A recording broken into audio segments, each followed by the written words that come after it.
അഭിമന്യ പിതാക്കന്മാരെ, പ്രിയപ്പെട്ട അച്ഛന്മാരെ, സിസ്റ്റേഴ്സ്, സഹോദരന്മാരെ, വാത്സല്യമുള്ള കുഞ്ഞുമക്കളെ, ഏറ്റെടുക്കുന്ന ദൗത്യത്തെക്കുറിച്ച് ഓർക്കുമ്പോൾ ഒത്തിരിയേറെ മനസ്സ് ഭാരപ്പെടുന്നുണ്ടെങ്കിലും നിങ്ങളെല്ലാവരെയും കാണുമ്പോൾ വലിയ സന്തോഷമാണ്. നിങ്ങളെല്ലാവരുടെയും സ്നേഹം കാണുമ്പോൾ ദൈവത്തിന് പ്രത്യേകമായിട്ട് നന്ദി പറയുകയാണ്. ഈ ചങ്ങനാശ്ശേരി ഇടവകയെക്കുറിച്ച് എനിക്കെന്നും അഭിമാനമുണ്ട്. നമ്മുടെ അതിരൂപതയെക്കുറിച്ച് അഭിമാനമുണ്ട്. പ്രത്യേകമായിട്ട് അഭിനന്ദി പാടി പിതാവ് പറഞ്ഞതുപോലെ പിതാക്കന്മാരോടൊപ്പം നിൽക്കുക മാത്രമല്ല, പിതാക്കന്മാരെ സംരക്ഷിക്കേണ്ട ആവശ്യം വരുമ്പോൾ ഒരു പരിച പോലെ സംരക്ഷിച്ച ചരിത്രവും നമ്മുടെ ഈ പട്ടണത്തിനുണ്ട്. അതുകൊണ്ട് തന്നെ ഒരു വലിയ ആ ഒരു സുരക്ഷിതത്വത്തിലാണ് ഞങ്ങളെല്ലാവരും ഇവിടെ ആയിരിക്കുക.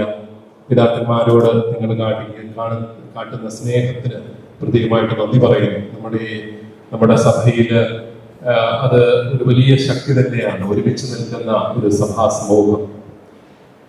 ഞാൻ ഈ ശുശ്രൂഷയിലേക്ക് കടന്നു വരുമ്പോൾ ഞാൻ എപ്പോഴും മനസ്സുള്ളിൽ ചോദിക്കുന്ന ഒരു ചോദ്യമാണ്: എന്തുകൊണ്ടാണ് ദൈവം ഓരോ വ്യക്തിയും തിരഞ്ഞെടുക്കുന്നത് എന്ന്.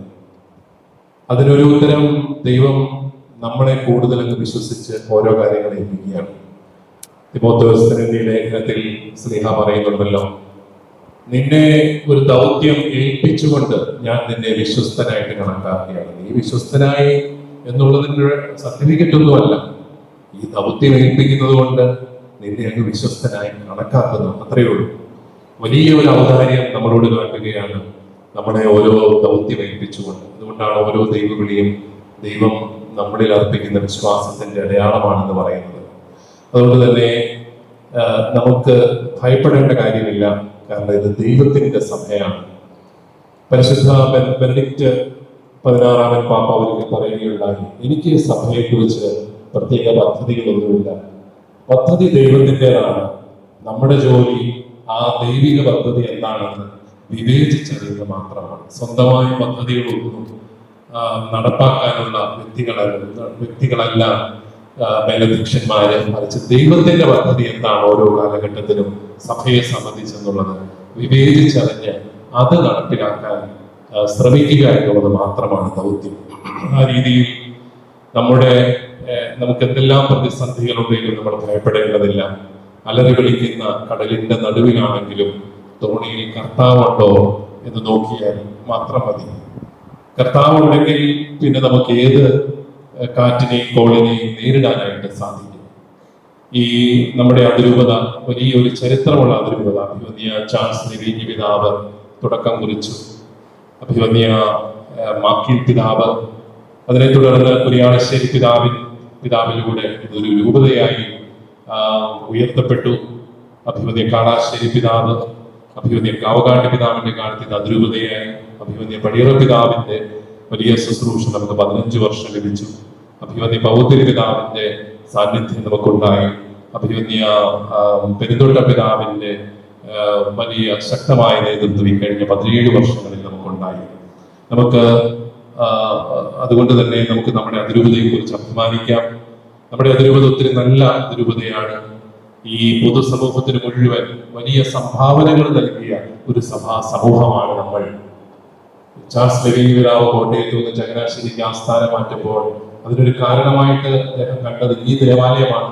അന്ന് തന്നെ നമ്മുടെ കാരണവന്മാര് ഈ ദേവാലയം പണിതിരുന്നു. അതോടൊപ്പം ഈ ചങ്ങനാശ്ശേരി പ്രദേശത്തുണ്ടായിരുന്ന 10,000-ഓളം കത്തോലിക്ക കുടുംബങ്ങൾ അദ്ദേഹത്തിന് വലിയ ഒരു ശക്തിയായിട്ട് തോന്നി. ആ ഒരു പാരമ്പര്യത്തിലാണ് നമ്മളെല്ലാവരും മുന്നോട്ട് പോവുക.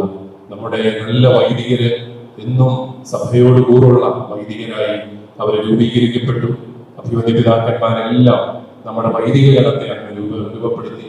അതുപോലെ നമുക്ക് നല്ല സ്വഭാവബോധമുള്ള വിശ്വാസി ഗണമുണ്ട്, അവരെയും രൂപപ്പെടുത്തി. അതുകൊണ്ട് തന്നെ എൻ്റെ ഈ ശുശ്രൂഷ ദുർഘടമാവില്ല എന്ന് തന്നെ ഞാൻ വിശ്വസിക്കുകയാണ്. അഭിമന്യ പെരുന്തോട്ട പിതാവിന് പ്രത്യേകമായിട്ട് നന്ദി പറയുന്നു. അഭിമന്യ പിതാവ് ഈ കഴിഞ്ഞ 17 വർഷങ്ങൾ നമ്മുടെ അതിരൂപതയ്ക്ക് വളരെ ശക്തമായ നേതൃത്വം നൽകി, ശക്തമായ നിലപാടുകളിലൂടെ. ഇന്ന് സീറോ മലബാർ സിനഡ് അദ്ദേഹത്തിന് നന്ദി പറഞ്ഞുകൊണ്ട് സംയുക്ത ഇടയലേഖനത്തിൽ ഒരു വാക്ക് പറയുന്നുണ്ട്: കുലീനമായ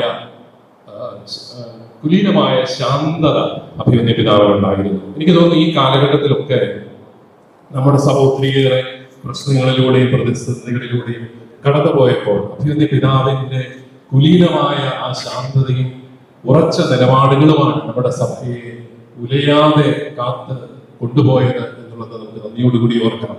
പിതാവിനോടൊപ്പം 7 വർഷം ഞാൻ സഹായമെത്രാനായിട്ട് ശുശ്രൂഷ ചെയ്തു. ആ കാലഘട്ടത്തിനെല്ലാം പിതാവിനോട് ഞാൻ പ്രത്യേകമായിട്ട് നന്ദി പറയുന്നു. പിതാവിന്റെ അഭിഷേകത്തിലൂടെയാണ് ഞാൻ മെത്രാൻ ശുശ്രൂഷയിലേക്ക് വന്നത്. അദ്ദേഹം എന്റെ ഗുരുനാഥനാണ്. അഭിമന്യ പിതാവ് തുടർന്നും അരമനയിൽ തന്നെ താമസിച്ചുകൊണ്ട് ഞങ്ങളോടൊപ്പം ഉണ്ടാവും എന്ന് പ്രത്യേകമായിട്ട് ഞാൻ പ്രതീക്ഷിക്കുകയാണ്. അതോടൊപ്പം അഭിമന്യ ഭൗതിക പിതാവിനെ ഓർക്കുന്നു. പിതാവിന്റെ വലിയ വാത്സല്യവും സ്നേഹവും ഓർക്കുന്നു.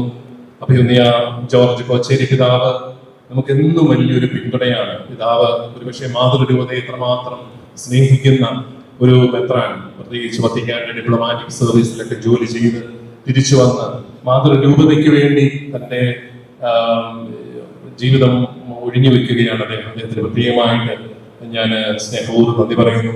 നമ്മുടെ കർദിനാൾ ജോർജ് ആലഞ്ചേരി പിതാവിനെ നന്ദിയോടുകൂടി ഓർക്കുന്നു.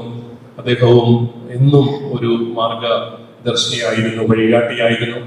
അഭിമന്യ പാടിയത്തെ പിതാവ് നല്ല സഹോദരനായിട്ട് തന്നെ ഈ ദിവസങ്ങളിലെല്ലാം എന്റെ കൂടെ ഉണ്ടായിരുന്നു. പിതാവിനോടൊപ്പം ചങ്ങനാശ്ശേരി അതിരൂപതയിൽ അഭിമന്യ പിതാവ് സെന്റ് ജോസ് ആയിരുന്നു. ഞങ്ങളെല്ലാം ഒരുമിച്ചുണ്ടായിരുന്നു. ആ ഒരു വലിയ സ്നേഹം എന്നും പിതാവ് കാത്തു സൂക്ഷിക്കുന്നു. ഈ ദിവസങ്ങളിലെല്ലാം ശക്തിപ്പെടുത്തിക്കൊണ്ട് പിതാവ് കൂടെ ഉണ്ടായിരുന്നത് ഞാൻ ഓർക്കുകയാണ്. അഭിമന്യ തുരുത്തിമറ്റ പിതാവ് നിങ്ങൾ കേട്ട് കാണും. പിതാവ് ഗോരഖ്പൂർ രൂപതയുടെ അധ്യക്ഷനായിരുന്നു ഈ അടുത്ത നാൾ വരെ.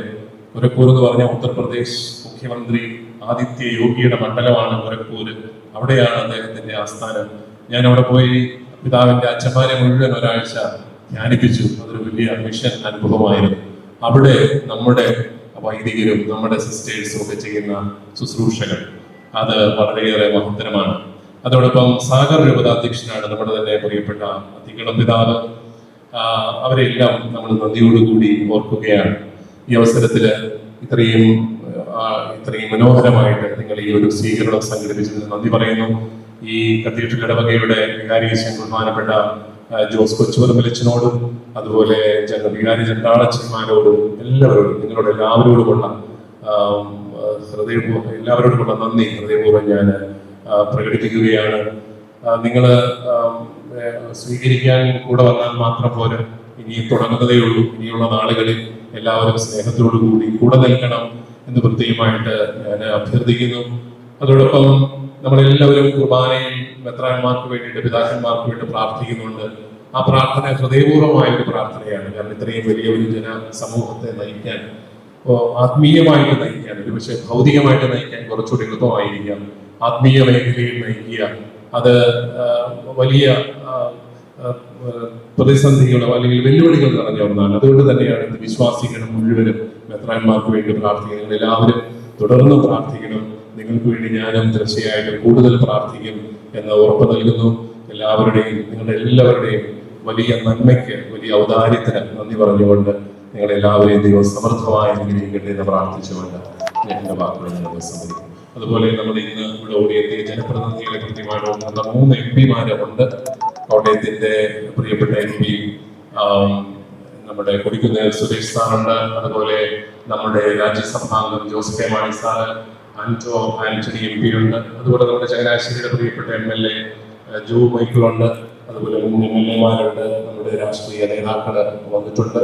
അവരെല്ലാവരെയും ഓർക്കുന്നു. അവരെല്ലാം നമ്മുടെ മേജർ ആർക്കി എപ്പിസ്കോപ്പൽ അസംബ്ലിക്ക് പാലായിൽ അവരെല്ലാവരും വന്നിട്ടുണ്ടായിരുന്നു. അവരെല്ലാം കണ്ടപ്പോൾ തന്നെ നമ്മുടെ സമൂഹത്തിന് ഒരു വലിയ ഊർജ്ജമായിരുന്നു. ഇത്രയും ജനപ്രതിനിധികൾ ഇന്നത്തെ കാലത്ത് നമുക്ക് ഇത്രയും പേരുണ്ടല്ലോ എന്നൊക്കെ ഓർത്തുള്ള വലിയൊരു അഭിമാനവും സന്തോഷവും ഉണ്ടായിരുന്നു. അവരും എന്നും സഭയുടെ കൂടെ നിൽക്കുന്നവരാണ്. അവരെല്ലാവരെയും ഞാൻ പ്രത്യേകമായിട്ട് നന്ദിയോടുകൂടി ഓർക്കുന്നു. ദൈവം നിങ്ങളെല്ലാവരെയും സമൃദ്ധമായിരിക്കും.